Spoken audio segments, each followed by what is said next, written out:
Ni más ni menos que un nuevo orden mundial. Esa es la promesa de los más poderosos, los países que representan el 90% de la economía mundial. Las grandes potencias económicas y los principales países emergentes nos reunimos en Londres para fijar un nuevo orden internacional. I think this would be the time, because you're into the creation of a new financial world order. They are kind of reluctant members of the IMF. They play along, but they don't make much of a contribution because it's not there. I think you need a new world order that China has to be part of the process of creating it, and they have to buy in. They have to own it the same way as, let's say, the United States owns the Washington Consensus, the current order. Uns zu verpflichten, aber wir sind nicht bereit, uns verbindlich international zu verpflichten. Wir machen das zu Hause, dass andere internationale Organisationen uns dann bestrafen können, wenn wir irgendwas nicht einhalten. Brasil, Rusia, India y China desempeñan un papel fundamental en la construcción del nuevo orden internacional. One world currency and one world financial system is the end game. China said last week they want one global currency. France said yesterday or the day before that they want one world order, a new world order. A new world is emerging. It is a new world order. After 1989, President Bush said, and it's a phrase that I often use myself, that we needed a new world order. Au nom de la France, j'appelle tous les États à se réunir pour fonder le nouvel ordre mondial du XXIe siècle. For America's place in a new world order.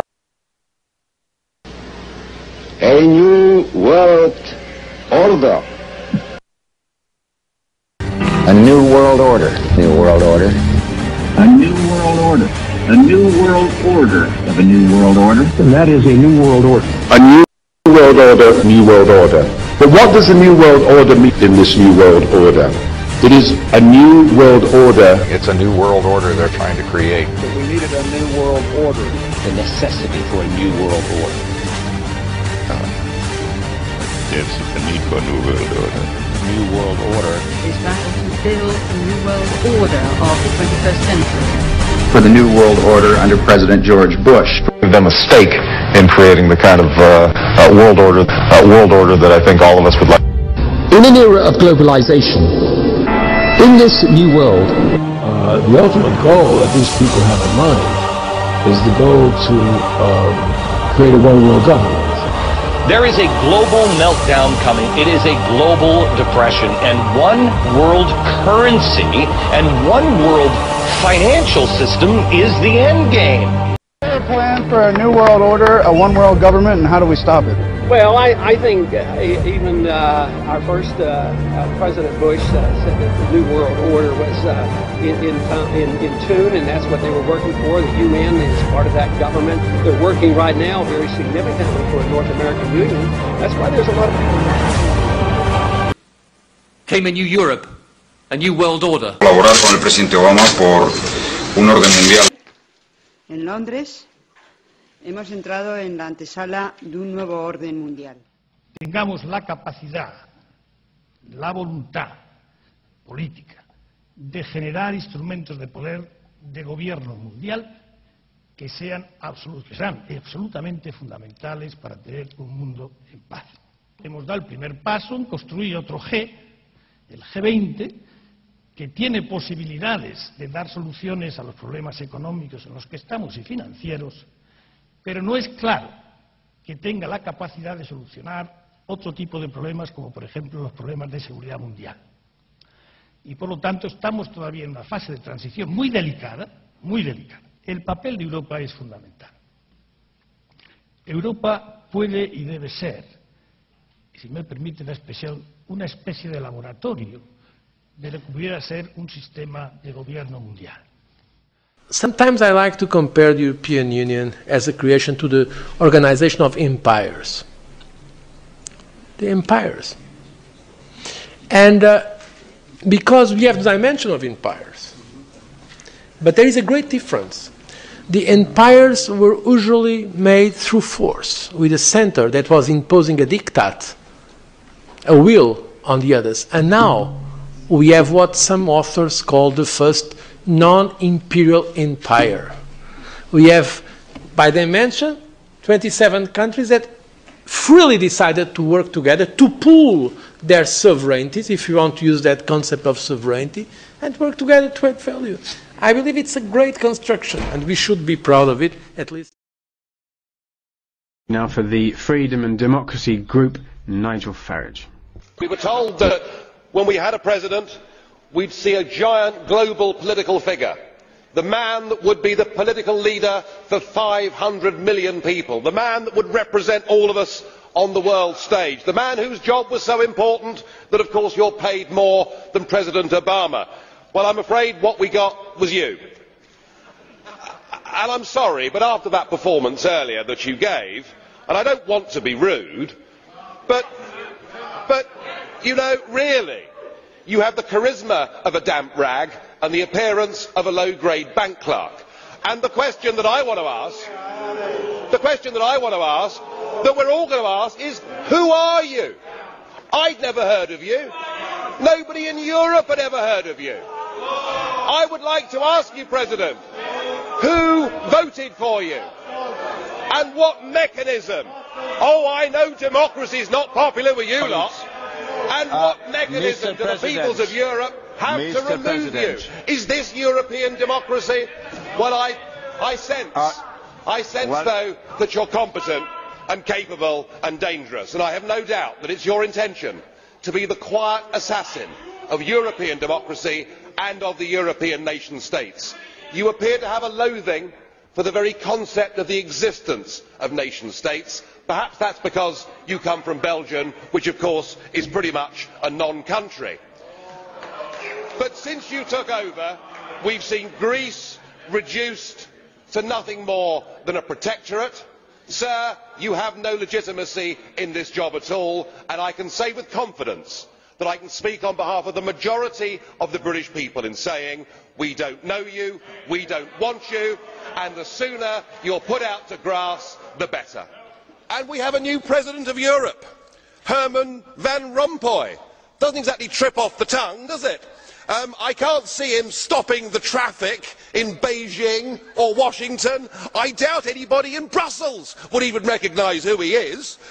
And yet, he's going to be paid a salary that is bigger than Obama's, which tells you all you need to know about this European political class and how they look after themselves. But at least he's an elected politician, unlike Baroness Cathy Ashton, who really is the true representation of the modern day political class. In some ways she's ideal, isn't she? She's never had a proper job and she's never been elected to anything in her life. So I guess she's perfect for this European Union. Excuse me, Mr. Farage. Yes. I would like to put down your postages. You made your presentation. Right, okay. Is enough for us. Chaps. Okay, Calm down, chaps. please continue.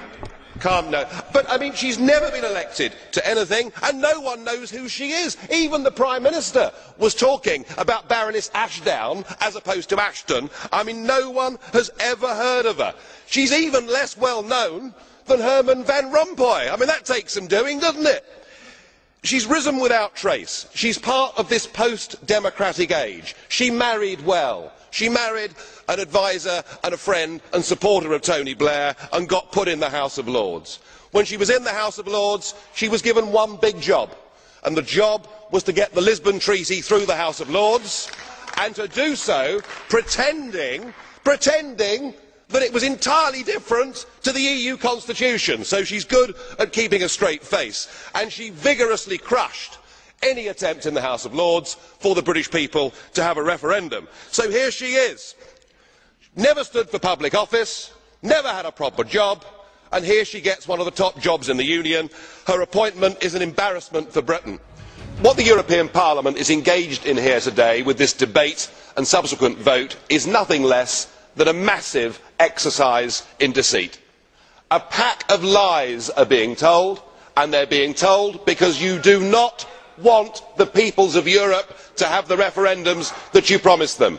It is the imposition of the will of the political class upon the citizens. We all know the truth. The Lisbon Treaty is the same as the EU Constitution. Exactly the same number of new competences. Exactly the same number of surrenders of veto. It is virtually identical in every regard.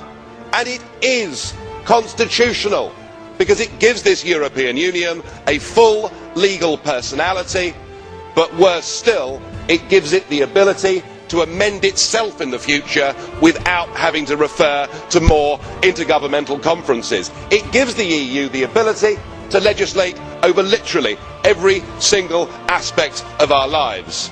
I'm told, though, I shouldn't worry because the flag and the anthem have been dropped. Well, pull the other one. There's a great big flag at the front there. It's nonsense. It's all part of the lie. The truth is that you are too chicken to have a referendum. You don't want to hear the voice of the people, and now you resort to totalitarian means to get this treaty through. We heard Danny Cohn-Bendit say that those that oppose this treaty are mentally ill. We heard Mr. Schulz say that those of us that objected to the sheer dishonesty of this project were behaving like Nazis back in the 1930s. Well, I think the ordinary, decent citizens of Europe will work out for themselves who the extremists are.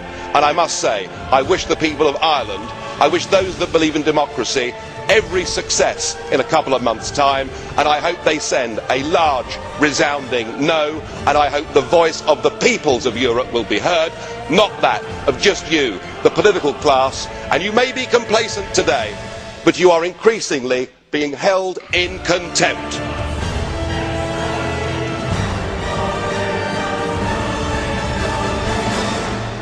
Sarkozy's mini-treaty will now be around 3,000 pages instead of the 560 pages in the rejected constitution.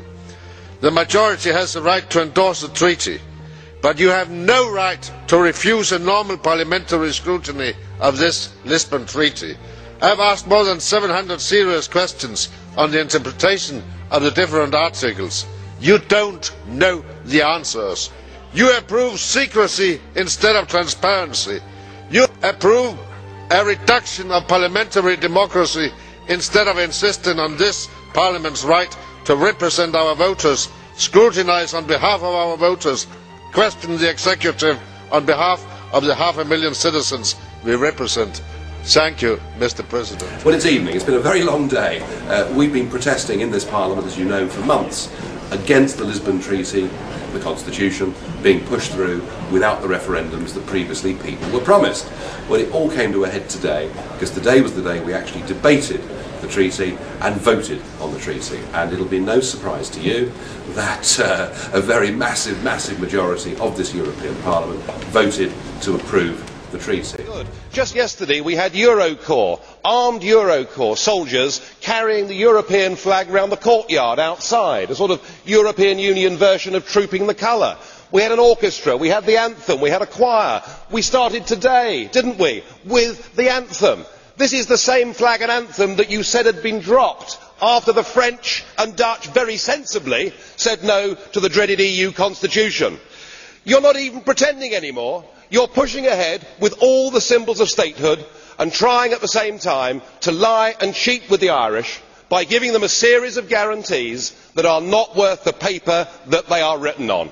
Well, I can tell you that many of us in this Europe of Freedom and Democracy group will do all we can to help the no side in that Irish referendum. The future of European democracy rests very heavily on Irish shoulders. You fought, Mr. President, against the Soviet Union. You fought for democracy. You fought for national self-determination. If you continue to ignore the democratic voice of countries like France, the Netherlands and Ireland, then you will turn the European Union back into that very union that you fought so hard against. Listen to the people, please. Thank you, everybody. The Minister didn't tell us any of the substance of the negotiations. But of course there is no debate, is there? No debate in the national parliaments, no informed opinion in the press, no debate at all. And why? Because this whole treaty is being put together in secret. And that is being done because you don't want to involve the citizens of Europe, you're fearful that the more they find out about your grandiose plans, the more likely they are to vote no. And what's worse still is the downright dishonesty with which this whole process is being pursued. For Angela Merkel, in a letter, to talk about the proposal, to use different terminology without changing the legal substance, I mean, it's Alice through the looking glass stuff, isn't it? It's the twisting of language. It is the deliberate attempt to stop there being free and fair referendums in European countries.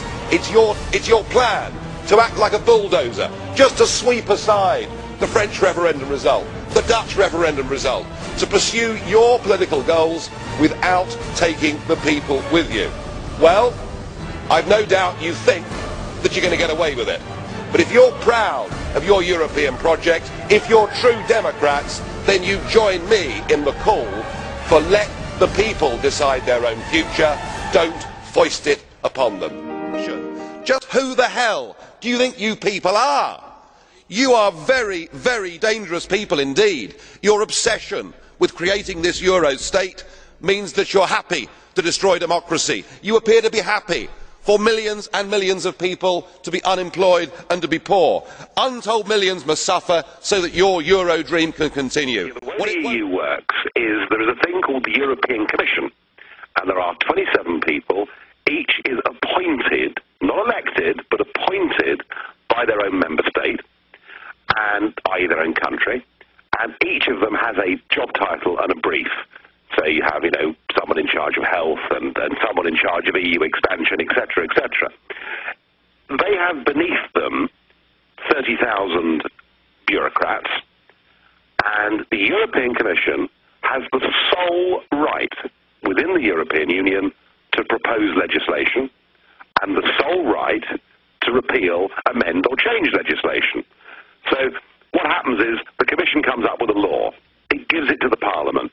The Parliament messes around with it, the Parliament can delay it a little bit, and then in the end it gets rubber stamped further down the line by more civil servants. So everything, the way in which our laws are actually drawn up in the European Commission, the whole process is done entirely in secret.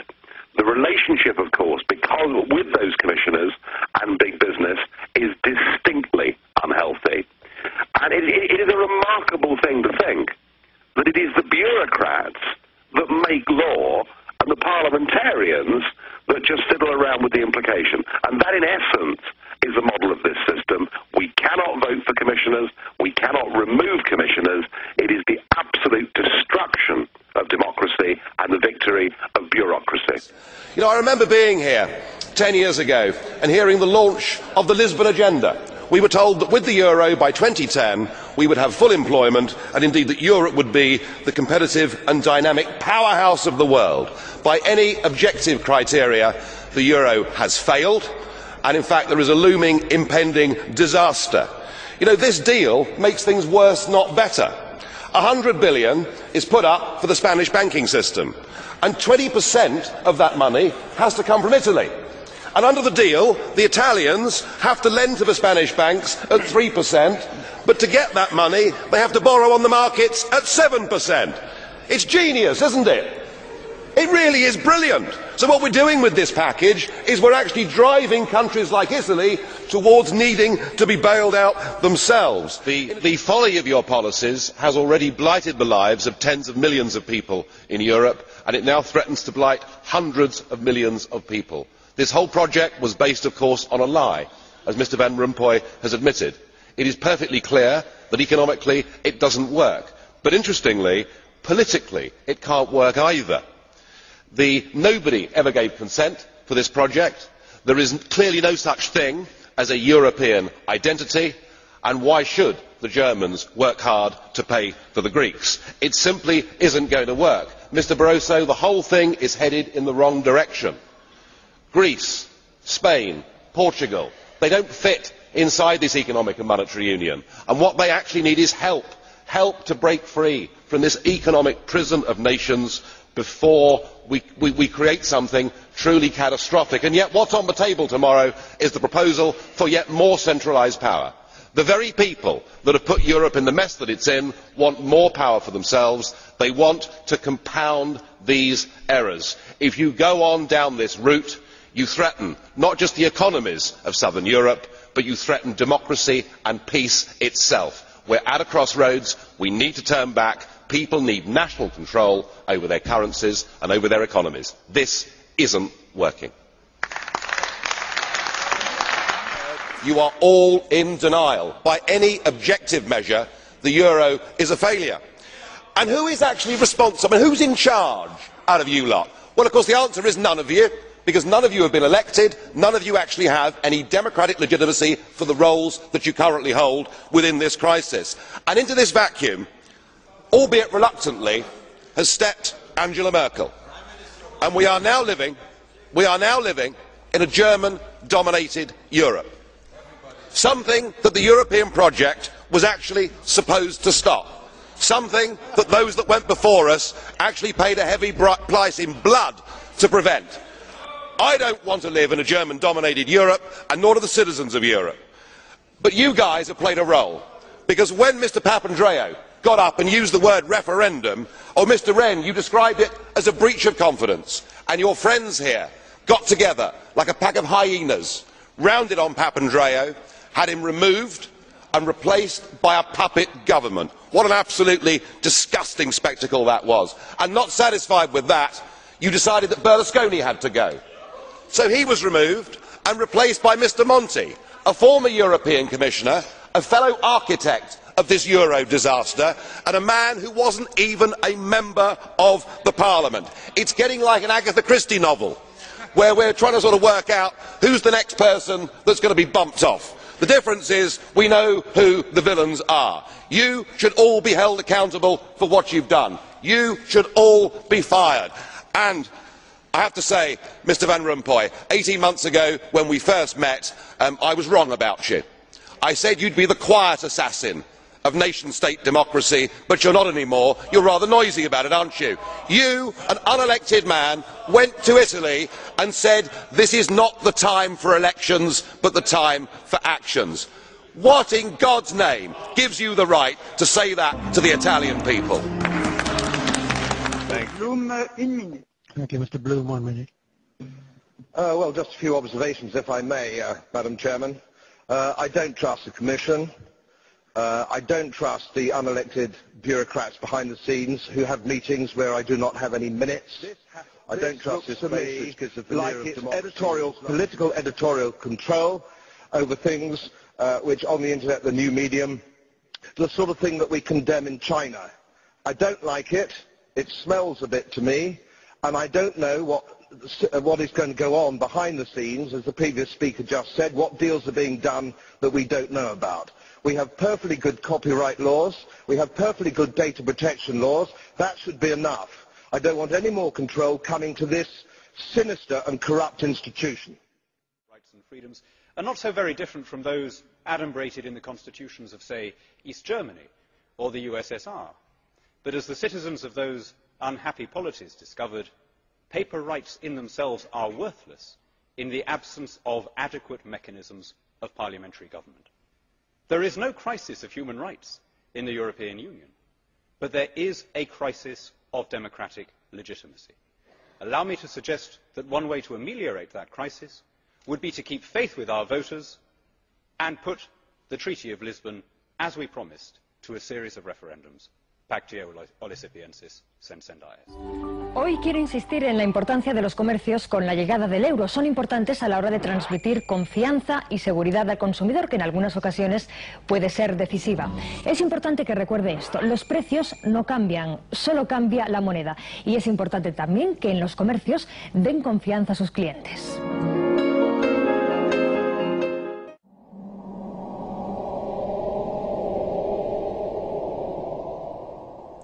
It is really puzzling to me that, having just buried one monster, the Soviet Union, another remarkably similar one, the European Union, is being built. Exactly what is the European Union?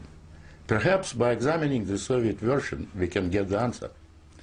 The Soviet Union was governed by 15 unelected people who appointed each other and who were not accountable to anyone.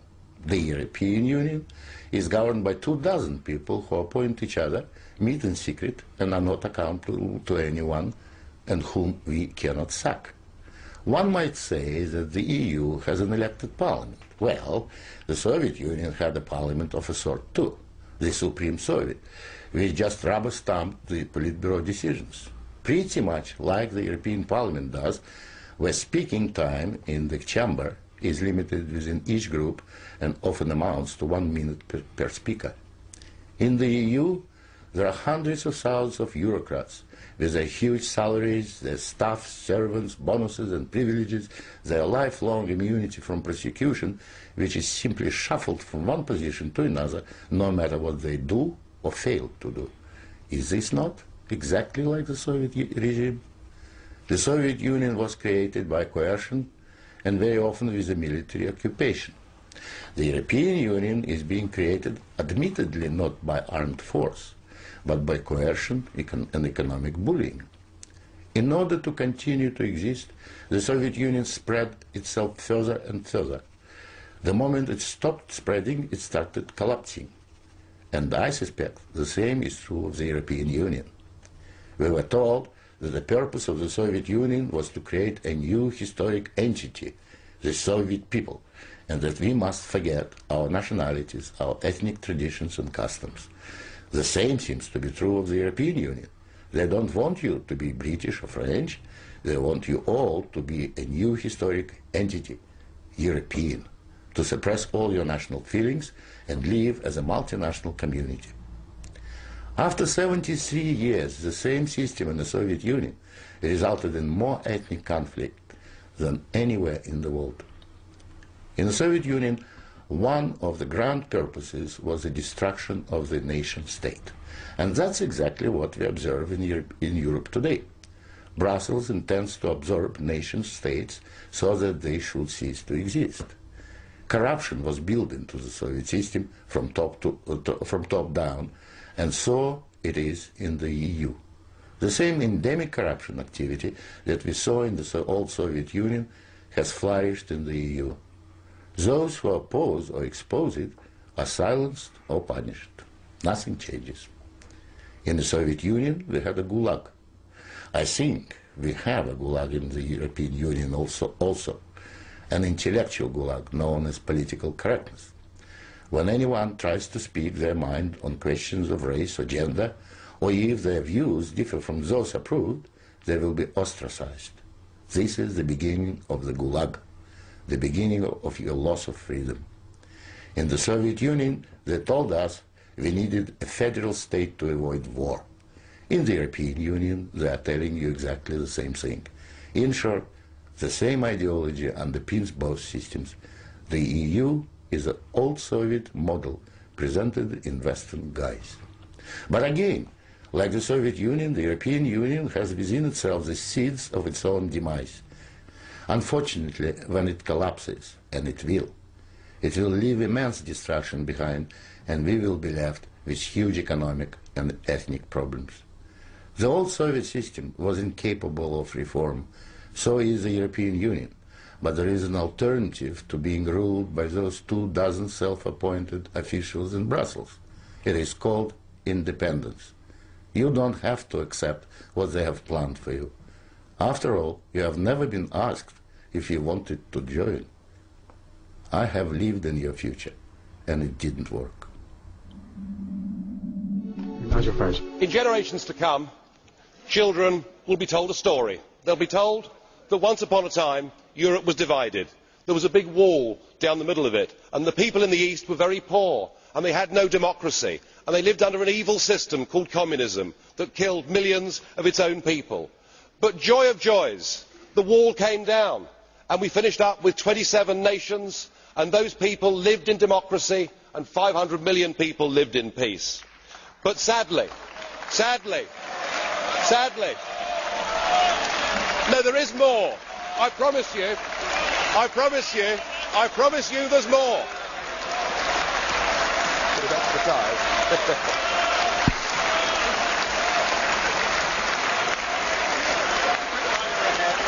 Thank you. I should just sit down now. Well, I must say, That's the first time I've ever received such applause, and I am tempted, Mr. Verhofstadt. I am tempted to sit down, but if I may, sadly, the story continues.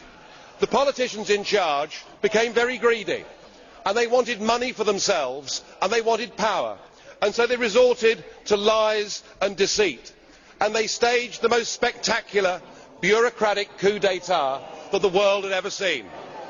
But they didn't need to use any bullets to do it. They were much cleverer, much more scheming than that. No, what they did is they put in place a new treaty. It was called the Lisbon Treaty. And then they gave 27 people total unlimited power. These were to be the people that made all the laws. Of course, they already had a flag and they already had an anthem, but they went about building a new state. But they ignored the people. And what they did, whether they knew it or not, is they recreated the very evil system that the people in Eastern Europe had lived under before. But the incredible thing was that many of the new bosses had also worked for that same evil system before. Well, of course, the plan was flawed, and their fanciful monetary scheme collapsed. But still, the new bosses wouldn't listen to the people. No, they made life tougher and tougher. They put tens of millions into poverty. They denied people a say. And in the end, those people had to resort to violence to get back their nation states and their democracy. And the moral of the story is they had learnt nothing from history. Members of the European Parliament, before you give this Commission power, remember that 60 years ago, an Iron Curtain came down on Europe. That now, with this Commission, there is an economic iron fist, and it's being felt in Greece today. We cannot build Mr. President. Thank you very much. Thank you, Mr. President.